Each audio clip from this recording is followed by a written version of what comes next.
புதுக்கோட்டை மாவட்டம் அறந்தாங்கி அருகே உள்ள மரமடக்கி அரசு மேல்நிலைப் பள்ளியில் மாணவர்களின் மேன்மைக்காக பாடுபட்டு பணி ஓய்வு பெற்ற தலைமை ஆசிரியருக்கு ஊர் மக்களுமே ஒன்று கூடி ஊர்வலமாக வந்து பாராட்டு விழா நடத்திய சம்பவம் காண்போவரை நெகிழ வைத்தது. இது பற்றிய ஒரு செய்தி தொகுப்பை இப்போது பார்க்கலாம்.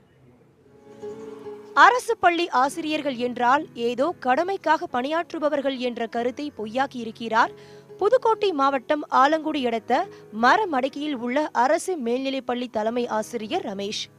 2009ஆம் ஆண்டு இந்த பள்ளியின் தலைமை ஆசிரியராக பொறுப்பேற்ற ரமேஷ் கடந்த 21ஆம் தேதி ஓய்வு பெற்றார்.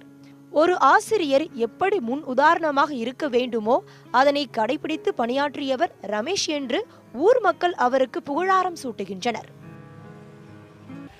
இந்த பள்ளிக்கு காலையில் முதலாக வரக்கூடியவர் அவர். எந்த ஆசிரியரும் நீங்கள் இத்தனை மணிக்கு வாங்கின அவர் சொல்கிறது கிடையாது. அவர் வர்றதை பார்த்துட்டு மற்ற ஆசிரியர்கள் எல்லாம் அந்த டயத்துக்கு வந்து பள்ளியில் சேர்ந்து விடுவார்கள். அது மட்டும் இல்லை, மாலை வேளைகளில் கடைசியாக இந்த பள்ளியில் இருந்து அவர் வீட்டுக்கு திரும்புவதில் கடைசியால் இந்த தலைமை ஆசிரியர். எப்படிப்பட்ட ஒரு உன்னதமான மனிதர்! இவரை போன்று எல்லா ஆசிரியர்களும் தலைமை ஆசிரியர்களும் பணி செய்தால் தமிழ்நாட்டில் தனியார் பள்ளிகளே இல்லாமல் போகும் என்கிற அளவிற்கு ஒரு நல்ல பணியை செய்துள்ளார். மாணவர்களின் கல்வித்தரத்தை உயர்த்த வேண்டும் என்ற வேட்கையோடு செயல்பட்ட ரமேஷ் மாணவர்களின் தரத்தை மட்டுமல்ல பள்ளியின் அடிப்படை வசதிகளையும் மேம்படுத்தி தனியார் பள்ளிகளுக்கு இணையாக உயர்த்தினார். வருடந்தோறும் ஒரு மேல்நிலை வகுப்பு மாணவரை தேர்ந்தெடுத்து ஏழை மாணவரை தேர்ந்தெடுத்து வீட்டிலேருந்தே சாப்பாடு இவர் கொண்டு வரும்போது அவர் பையனுக்கு சாப்பாடு எடுத்துகிட்டு வந்துடுவார். ரெகுலராக கொடுத்துருவார். ஒரு நாள் அவர் லீவுன்னு சொன்னால் அதுக்கான சாப்பாடை வந்து அரேஞ்ச் பண்ணிடுவார். அவர் அந்தளவுக்கு உள்ள ஒரு உன்னதமான அவர். அதே போல் ஏழை மாணவர்களை வருடந்தோறும் எடுத்துக்கிட்டு ஒரு மாணவனை வந்து இன்ஜினியரிங் படிக்கிறதாலும் சரி, ஏழை மாணவர்களுக்கு இப்போவே இந்த தனியார் கல்லூரியில் ஒரு மாணவனுக்கு வந்து வருடந்தோறும் 60,000 ரூபா செலுத்தி அவரை இன்ஜினியரிங் படிப்பதற்கு உதவி பண்ணியிருக்காங்க. மாணவர்களின் தனித்திறமைகளை கண்டறிந்து அவர்களை ஊக்குவித்து அந்தந்த துறைகளில் அவர்களை சாதனையாளர்களாக உருவாக்கி உள்ளார். அது மட்டுமின்றி வறுமையில் வாடும் மாணவர்களை தேர்ந்தெடுத்து தனது சொந்த செலவில் அவர்கள் உயர்கல்வி படிக்கவும் ஏற்பாடு செய்துள்ளார். மாணவர்கள் எல்லாருக்குமே அவரை பிடிக்கும். அவர் வந்து நிர்வாக திறமையில் எப்படி இருக்கிறாரோ அதே அளவுக்கு படிப்புக்கு ரொம்ப முக்கியத்துவம் கொடுப்பாரு.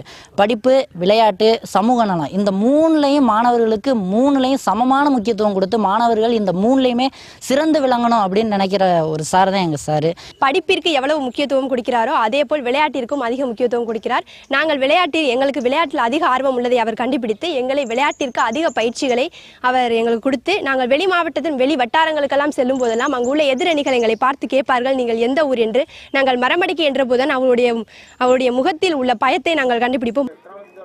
ரமேஷ் ஓய்வு பெற்ற நாளில் ஊர் மக்களை ஒன்று திரண்டு ஊர்வலமாக வந்து அவருக்கு பாராட்டு விழா நடத்தி பெருமைப்படுத்தியது அவர் மீதான நன்மதிப்பிற்கு சான்றாய் அமைந்தது.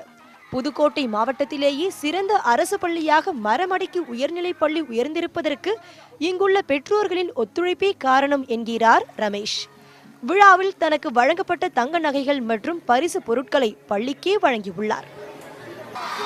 ரமேஷை போன்ற முன்மாதிரி ஆசிரியர்களை அரசு கௌரவித்து உற்சாகப்படுத்த வேண்டும் என்பது மரமடக்கி மக்களின் எதிர்பார்ப்பு.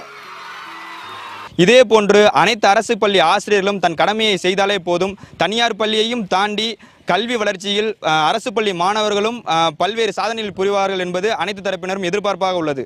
புதுக்கோட்டையிலிருந்து ஷேக் அப்துல்லா, நியூஸ் 18 தமிழ்நாடு.